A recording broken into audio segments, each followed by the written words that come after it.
Maybe you could give the example of TiVo, how that, which was not a Kleiner project. No, that wasn't. But it came to you in one form. Yeah.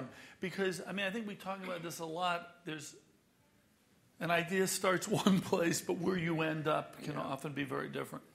Yeah, when TiVo came to me, it was two guys who had this interesting idea to create a better VCR. It was a very smart VCR box, and they wanted to sell it as a box in retail. And I met with the two entrepreneurs, and I didn't like the idea. I didn't like the notion of trying to build a piece of hardware, selling that on a shelf in the big box stores, Best Buy, Costco, etc., and then trying to build a long-term business just with a standalone box.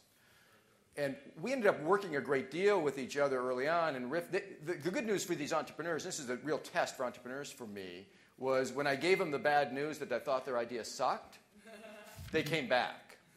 That's an important point, by the way. It's very important to be able to tell an entrepreneur exactly what you think is good or bad about their idea, and then see what their response is. A lot of entrepreneurs are so wedded to their own ideas that they're unable to take constructive feedback.